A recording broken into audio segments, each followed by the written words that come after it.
Hello and welcome to MMS Season 3 Regulations.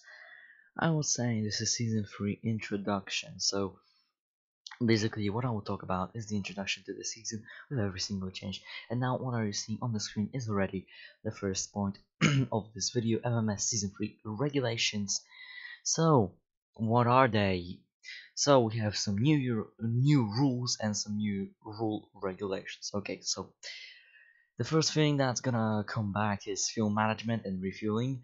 So basically, we're gonna have pit stops for fuel, which will make the races more intense, and strategies will have to apply. Another thing is that every race will last about 30 minutes, which is longer than usual because last season the races were a bit too short, some fights didn't finish, and overall I think it's better. Next up is penalty point system appears. Basically, we will have penalty points, so we won't give race bans so quickly. And now you have to collect the amount of points of the amount of penalty points. So you get, for example, disqualified a race ban. Anyways, dynamic weather instead of pre-selected weather. It's better. I mean, you can never know when it's going to rain, if it's going to rain. Yeah, I think it's better that we have dynamic weather instead of pre-selected one because it's always a little bit of that, feel of emotion. Yeah, and car failures have finally worked because season 2 had almost no car failures because the mod was not fine with it. Okay, next thing, MMS Season 3 penalty points. So this is basically how they will work. So penalty points, as suspected, will be awarded for causing incidents, dangerous driving, for example, even corner cutting. Overall, yeah. So this is the penalty point system. From 1 to 10 penalty points, nothing. 15 penalty points, race ban, 20 penalty points, another race ban, and 25 penalty points, season ban. Although, if you're very dangerous or had multiple incidents in one race, you probably will get disqualified anyways. As now we're gonna get to the teams. The team number 1 on our beautiful PowerPoint presentation here is Vodafone McLaren Mercedes, with driver number 1 being Michal Valiak, sorry. The Croatian driver with 2 wins, 2 pole positions, and 27 entered races. His previous team was Renault. He made a jump for McLaren, and I think it's gonna benefit him. I don't know, man. And his teammate is Rodney Rickers, the Finnish driver, holding no wins and no pole positions, starting only in season 2, and his previous team was Sauber. Can he do good compared to his very talented teammate? I don't know. Next team is ING Renault, with Thomas McHugh and Quinton Wells. Thomas had some ups and downs last season. I think he can do better. The Irish driver with no wins, no pole positions, only one season was season 2. Understand that that's 14 races. His previous team was Ferrari. He made a jump from one manufacturer team to another. I don't know if it will benefit him. Now his driver is Quinton Wells, the Welsh driver, with 0 wins, 0 pole positions, and 2 full seasons entered in MMS. His previous team. Oh my god, I can't speak today. His previous team was Toyota. Next up, Scuderia Ferrari with a beautiful Marlboro sponsorship there. Their driver, main driver, is Dimitar Radev, the Bulgarian, with number 5, 7 races for 4 pole positions, 27 races entered. His previous team was Renault, again as well, and as Racing McHugh. He decided to jump from one manufacturer team to another. His teammate is the Polish driver Kubio, with 1 race win and 2 pole positions. He started only in season 1, as he was then switched for Alex Tugenrake race, demoting him to reserve, and hence his previous team is McLaren in season 1. Next team is Honda with the Earth Dream Silvery, and I know you're gonna probably murder me or the people who are in this car. Please don't. The main driver in this team is Jamie Fredrickson, the Icelandic driver with only 1 race win and no pole positions. He entered 15 races, so he entered the full season 1 where he drove a Ferrari, and then he entered for the last 2 races. For the last 3 races, there is a typo because I don't remember. He entered for like the last races of no, he entered for the last. Anyways, he entered for the last 2 races of season 2. He was Ferrari. Next up, we have Jacob Kubicek, the pole driver with 0 wins, 0 pole positions, 13 races, and the previous team being Sauber in season 1. Next up, we have BMW Sauber. Sauber decided to make this deal with BMW, making them the suppliers, and overall, I think it's good for them because last season they were already competitive, and I think what they did last season, and with the BMW money and sponsorship, they can do better. So the drivers is Sam Stofford and Louis H. Sam Stofford is the Welsh driver with no wins but one pole position. He entered two full seasons and his previous team was Toyota. His teammate is Louis H., the British driver with no wins, one pole position and 27 races entered, which is 2 full seasons. His previous team was Jordan.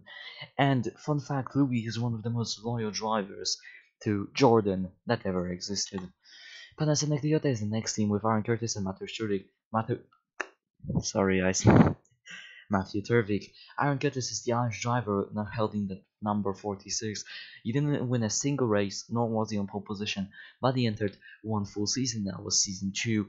He participated in the Sauber last season. Then we have Matthew Turvik coming back to MMS. He's the Polish driver with one race win and one pole position, one full season, and that was season 1. And the team he drove in season 1 was Williams. And I know probably people still blame him for the Lego incident. I don't. Red Bull Racing Renault. So, Red Bull are still in here, I know. Shocking as they've done the worst on their debut season than Minardi, but yeah. Anyways, their main driver is Ronnie Scheffer, the only German driver in MMS with 0 wins, 0 pole positions, 1 full season, and his previous team being Red Bull, so loyalty points for you, my dude. And then we have Isaac Fasha, by the other drivers on the grid labeled the worst driver on the grid, who participated in Minardi previous season. Yeah, he has 0 race wins and 0 pole positions, and he participated only season 2. Next up we have AT&T Williams Toyota. I think the most meme lineup of the whole season, but I mean, this is what Williams has turned into really. As their drivers are Ben Missouri and Johnny Lee. Johnny Lee, long the legend. Ben Missouri is our president of Williams, as he has no wins, no pole positions, 27 races entered, and his previous team was BAR. Then you have Johnny Leelong, the Dodge driver held in the number 33. 0 races, 0 pole positions, 23 races entered, and his previous team was Jordan. In my opinion, Leelong already won this championship. Next up we have Scuderia Rosso Ferrari, with one rookie and one not so rookie. So, Gerhard Johnson, the Australian driver, being a new driver to MMS, he has clean stats, no wins, no pole positions, no races. That's a nice bundle. I think he can do something for the team. Next up we have John Voda, the American. Yes, he switched his nationality, everybody. Driver with 0 race wins, 0 pole positions, 1 season entered, that was season 1, and he drove in Minardi that time. And he scored some points. I forgot to include points because... anyways, Etihad Aldar Spiker Ferrari is the next team. And it's pretty shocking because looking at their lineup, you wouldn't suspect that team to have it. So their main driver is Connor Johnson, the Scottish driver with no wins, no pole positions, 2 full seasons, and his previous team was Williams. That jump was so bad for Connor, like, Williams didn't even approach him about it. They didn't want him in team, which is weird because he was very good. I think he scored some podiums last season. But oh well, his teammate is Lucas Fowley, the British driver who was very naughty at the end of season 2 and got himself banned till the end of the season, which is H. Yeah, 0 wins, 0 pole positions, 1 full season, and his previous team was Ferrari. I mean, Lucas is still in a Ferrari-powered car, am I right? And the last team on our list is Super Aguri Honda. Again, we have one rookie this season. I mean, in this, oh my, don't even ask. We have one more rookie to go. So the main driver is Martin Everts, the driver with number 44. 0 races, 0 pole positions. Races entered 14. The previous team was Williams. Again, Williams got rid of their drivers for no good reason, in my opinion. And it's not good that they did, because I think Everts and Johnson could be a strong lineup. As his teammate is David Palmer, the second Cypriot in history of MMS, coming to probably, I don't know, make himself a Lego V2, except he won't die. Yeah, he holds the number 10, and he has a clean record of stats. And that's it.